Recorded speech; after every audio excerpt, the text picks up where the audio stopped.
Morning.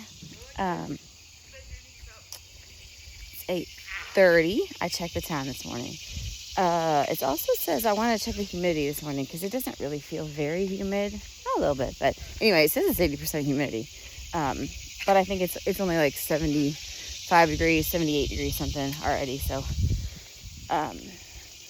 it feels decent out here. I don't know. I'm still trying to decide what I'm going to do for the day, which I don't usually wait until this morning to decide. I have some more sewing that I need to do for the business. I have some sewing that I need to do for my business. And we want to make sure to get over and see if we can't film some of the compound. He has the culvert put in. My husband went to check on it last night, but by the time he got over there, it was kind of too late to take any pictures. But he's got the culvert put in. He's got the tank for the septic put in. And then he's got all the pieces laid out. Okay, so he's got the septic tank laid in. He's got the tile, I'm going to call it tile. That's not what it is anymore. He's got the kind of tile pieces laid out. So he knows where they're going to go, and he's just got to dig that space and install those. Then if you watch the little bit of video from yesterday, you'll know that my son was popped a tire on the way up to Nashville. And again, I just want to go back to something that I'm really trying to instill into my children right now is be thankful for what it's not. And that sounds kind of, what do you mean be thankful for? There is a song that we grew up with in the 90s that said, thank God for unanswered prayers. And it's an old country song. But it's kind of sort of the same thing in the respects of, a pop tire really screws up your day, but you need to be thankful for what it wasn't. You didn't get in an accident. You didn't cause anybody else to be in an accident. You didn't crash into a bridge, and have like bridge damage or something. Nobody was hurt. Everybody was absolutely fine. They had a phone with them. They were able to call us. We were up there within, 20 to 30 minutes with some tools so that he could fix it. Because part of the problem is on his Suburban, the spare tire that's up underneath, it has a lock on it. Someone had a lock. I don't know what it is. Anyway, and so he didn't realize that, didn't know that, and needed to work on getting that off. Thank goodness it was just a tire. It wasn't all of them. It didn't hurt. Like I've had, camper tires or trailer tires blow off and they just rip, all the way around there. And it didn't. Ugh. I just walked into a spider web. Yuck. Sorry, I'm really, really anti-spider. Blah, blah, blah, blah. Especially because there's already cars that have driven through here. Anyway, so be thankful for what it wasn't. Be thankful for what it could have been and was not. And take the time to think about those. There was a woman on one of the Next Town Over's page, and normally everything on that page is just a bitch. Like everybody just bitches about everything. Number one on the list is nobody knows how to drive down here, which is absolutely the truth. I swear to you. I see another. I wish you guys could see it. Oh, that is ugly. How the heck did I miss that? Oh my. Thank the Lord. Again, praise Jesus, I'm short. I wonder if you can see it. Because you can definitely see it this way. Can you see that? Like, this whole thing right here is a spider web. A very large spider web with a very big spider in it. Okay, maybe there's no spider in it. Oh yeah, no, he's there. How on earth did I absolutely miss that?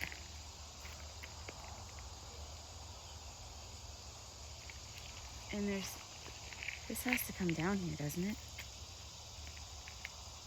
Oh, Lord. Well, I'm going to go see if I can't just duck under that bad boy again. Yikes. I don't know if you can still see it. You can kind of, yeah, right here. So that is definitely head height. And I walked, thank God I'm short. I'm not going back up there. That was, oh, if I had gotten all over my face, yeah. There would have been a really good Angie freak out moment there. But anyway, there are many times in our life when we kind of focus on, damn, my house burnt down. Like I could have seriously in the last 2.5 years been like one of the most depressed people ever in the world if I had just focused on that. And Andy Frisella talks about that a lot because you know, when you go into therapy, that's what they want to focus on is your problems. It happened. It sucks. It's over. It's not over. It's the actual act of the burning of the house. It didn't actually take very long. A few hours. We stood there and watched because actually, maybe I'll see it right here. So this driveway right here goes into a field that actually now there is an exit clear down there. It's now connected to the industrial park down there. But we pulled down in this driveway to park. And then our truck was here. The police officer that came first, he parked next to us for a little while, and then he's like, I got to get out of here. But because it's a 1-lane entrance, and it was being blocked by the fire trucks.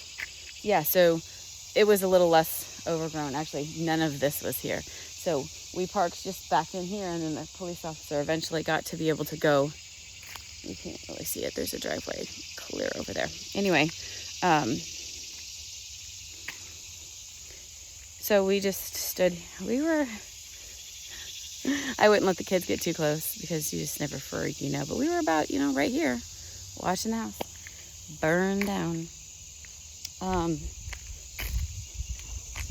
That was a day. Anyway, but again, what did I focus on? And this is what I've tried to teach my kids.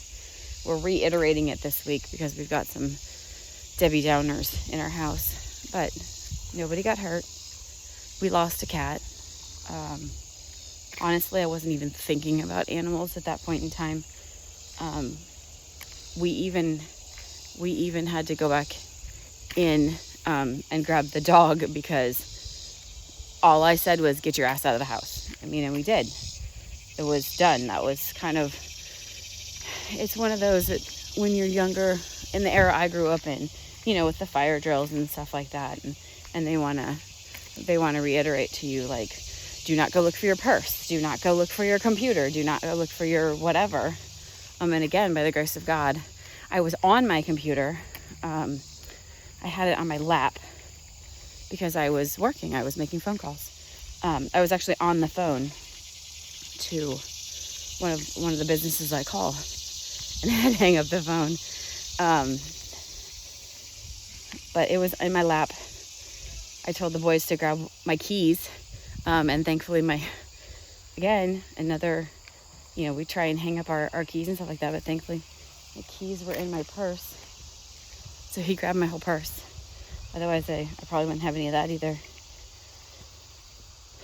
And we walked out the door. I didn't have no shoes. And it took me another 30 seconds. I seriously debated on hooking up to the trailer to pull the trailer out of the way. And I probably should have done it. Not that it was any kind of big deal. I really just thought it would all be taken care of. It's not taken care of. You guys need to go check your homeowner's insurance. And if there's anything in there you do not understand, ask and ask and ask again. And make sure those questions that you ask are not only, some people are a talk to a human kind of question, and ask and answer. That's great. I don't want to talk to humans. I want But I've learned from my time in the foster care system that if it's not in writing, it didn't happen. And I mean everything. So I am, if you have to talk to a person, because you need somebody to explain it to you, then do that first. But then I would always suggest you follow up with an email that says, I'm just double checking on our conversation earlier today to make sure I understand. And then say, this is covered, this is covered, this is covered. Is that what you said to me? And when they send back an email that says, yes, that's exactly what I said, then you now have it in writing that those things were talked about. So if somebody comes back later and says, that wasn't covered, you can't have that. And I'd be like, well, my agent told me it was. So now we have a problem. And there's a paper trail with that problem. Too many times you'll ask somebody a question and they'll be like, oh yeah, this is the answer. And they will tell you, and then you will work off of that. And then, especially in the foster care system, you're like, yeah, you're not allowed to do that. And I was like, well, but Susie told me I could. Well, but you can't. I was like, okay. So that is, there's your bit of good advice for the week. Focus on the good. Focus on being thankful for what didn't happen. And that everybody is safe. Sorry, I was telling you about this crazy other page of the town not too far from us. She was turning left, and around here people have a really, really stupid habit of going off the side of the road, like past the white lines to turn. And I think that they just think that they are being kind of like, I don't even know that that's it. Sometimes, I understand if there's people behind you kind of getting off, like I understand that mentally. But this is people pulling off to the side of the road and then wanting to kind of end up going past everybody to turn. So pretty bird. You see all my turkeys? Not through here. Oh, I got a whole bunch of wild turkeys. You're all right. Oh, they're all looking at me like I'm nuts. Babies are getting bigger and bigger and bigger by the second.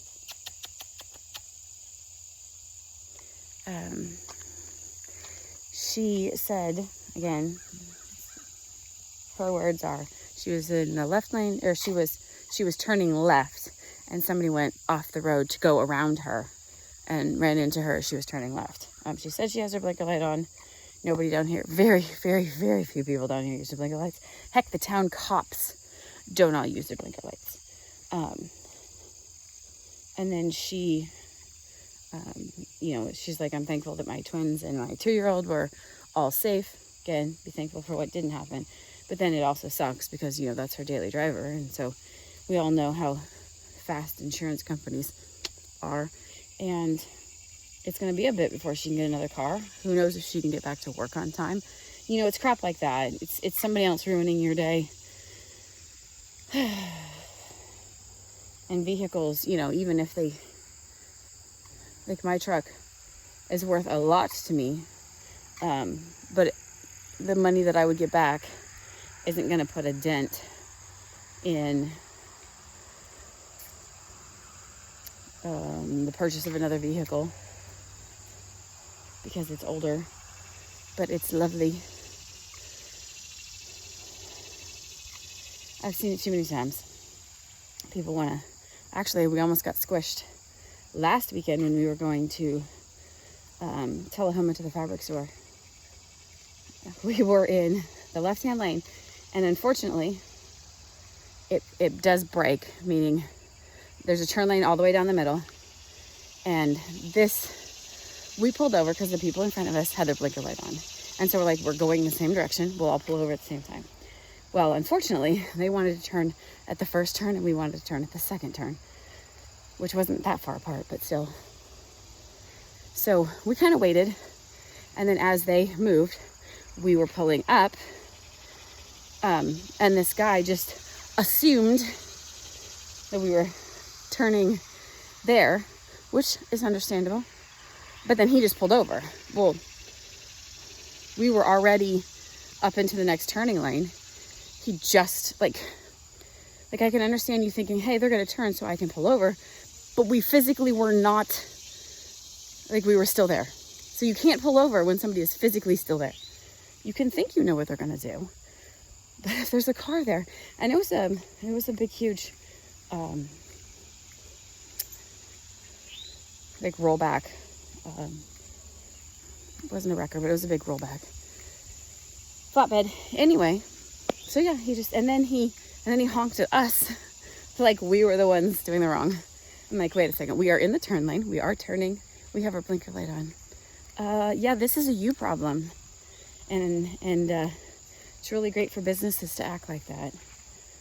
People in general need to realize who they represent. So there's your wise word for the day. Be thankful for what didn't happen.